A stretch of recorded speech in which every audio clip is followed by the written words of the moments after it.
More and more each day as we journey through life, we realize that we are living in a wilderness, a world that is filled with uncertainty and confusion, and we are surrounded by a multitude of people who have different attitudes, values, and goals for their lives.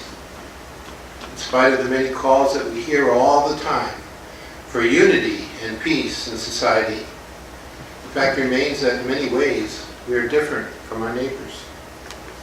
And we may never really achieve consensus on anything very important to us as a nation. Yet in the Christian community, we have hope. For in the Christian community, a new year has begun. That's what the first Sunday in Advent is all about. All the focus, once more, is on the future.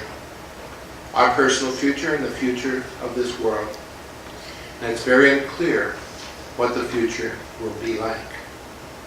In that sense, our generation is very much like the generation in which those disciples lived, the day of Jesus.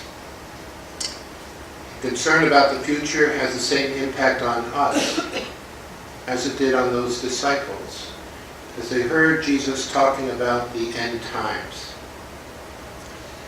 Just as we do, the disciples wondered about what the future had in store for them, and rightly so, for many reasons. On the one hand, the disciples of Jesus could see all around them that the power of Rome was evident. They were living in an occupied country. We forget that sometimes.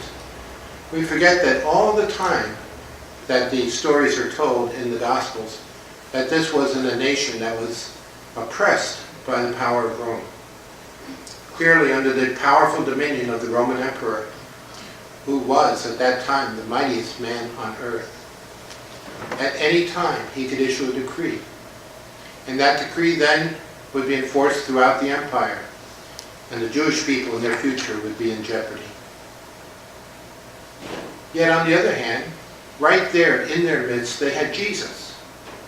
And so looking at Jesus, they knew that this was something that the world had never seen before. That he was someone who had a mission and a message unlike anything they had ever seen or heard in the past. There was no way to predict what the future would have in store because Jesus was part of the equation. Jesus would have an impact upon the world. They knew it, and we have discovered that ourselves. It is clear to those disciples that the world would never be the same again because of Jesus. The gospel lesson we have today comes to us from a part of Matthew's gospel where we hear Jesus speaking about the end times. This is a kind of towards the end of that long passage in which he's talking about all kinds of things that are going to happen in the future. He's told them that the huge stones in the temple would all be thrown down. Told them that there would be many false messiahs who would come around preaching, and many people would be led astray. They would hear many frightening rumors about wars and conflicts among nations. And there would be all sorts of calamities, such as earthquakes and famines, perhaps even caused by global warming. These disciples would also need to be prepared for danger, because they would be at risk. They would be persecuted and hated, even by their own family members and by their neighbors.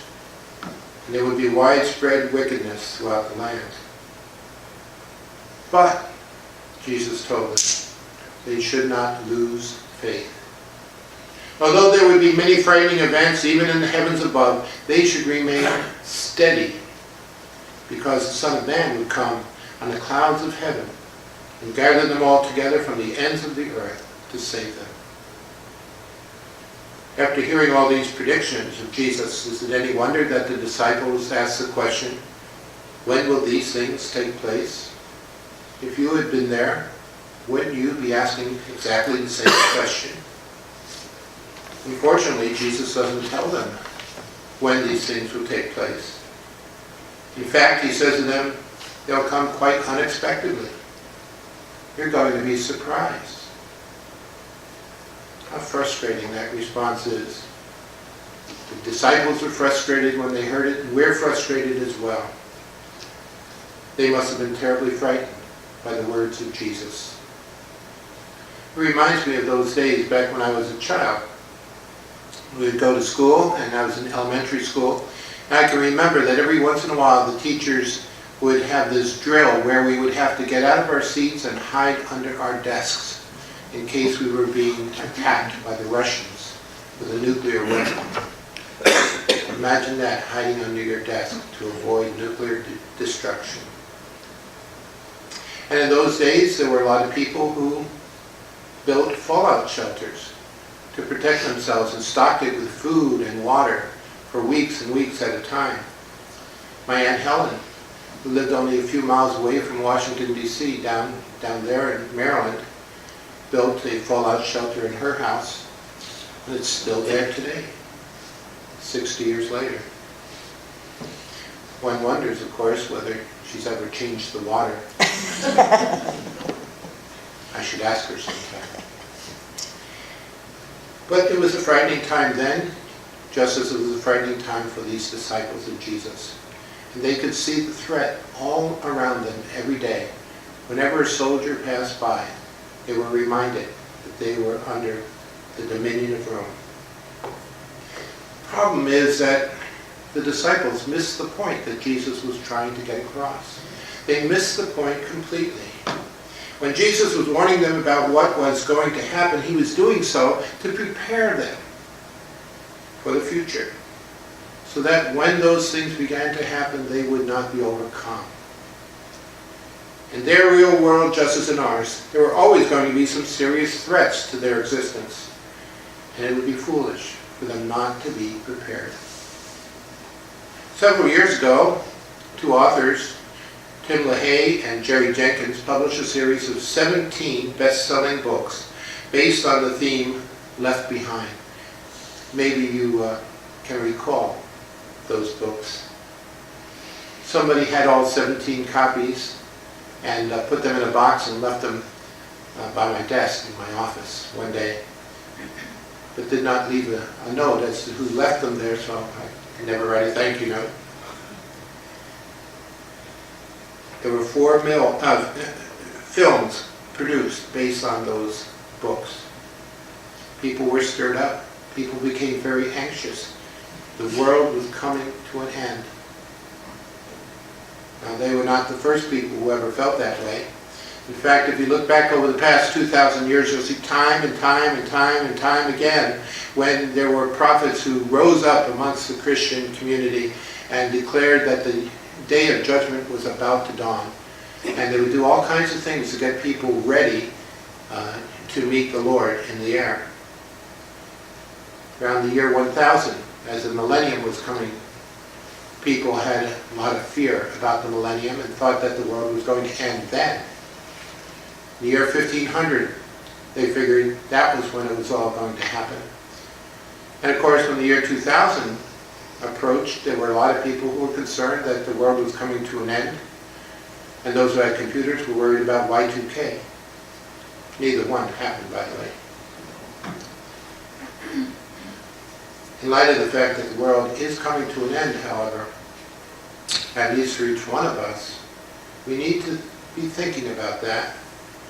And the question we should be asking is, how shall we prepare for that day? Jesus tells us that we must not be afraid of the day. Instead, we should always live our lives in readiness for his coming. And we can do that by living each day of our lives as people who know we belong to the Lord. In other words, every day is a day when we can live in an expectation, anticipating the possibility that Jesus will come into our world in a significant way. The return of the Lord may not occur in our lifetime, but yet in a strange way, we still ought to expect to encounter our Lord in our world in less visible ways as we go about our daily routines, perform our ordinary tasks. Each friend and relative we meet, each event we take part in, each stranger who crosses our path presents us in a very real sense with an opportunity to experience the coming of the Lord. in our daily lives. Isn't that the essence of what Jesus is trying to get across in the very next chapter of Matthew's Gospel, in that wonderful parable of the Last Judgment, where the king will come and separate the sheep from the goats? It is the final parable in the Gospel according to St. Matthew. And Jesus says, when the people are surprised, inasmuch as you did it unto one of the least of these, my brethren, you did it to me. If that's what Jesus is trying to teach us, then the word Jesus gives us today really makes sense. Watch. Be on the alert. Stay awake. Because he will surprise you by his presence among us. Instead of being fearful about the promise of his coming again, we can be thankful for it. We don't have to wait to the end of the world. We can experience the joy of being about our Lord's business every day without ever fearing that what we do won't make any difference. So watch for his coming. Pay attention to those moments when he comes into our presence, often disguised as a little child or an elderly person or someone who needs food or clothing or friendship. Listen to Jesus' voice speaking to your heart and follow the guidance of the Spirit as he leads you into a new way of being. He has promised to come among us, and he will keep that promise. Expect to see him and hear him, and you'll be amazed at what he will be able to do in and through you. Amen.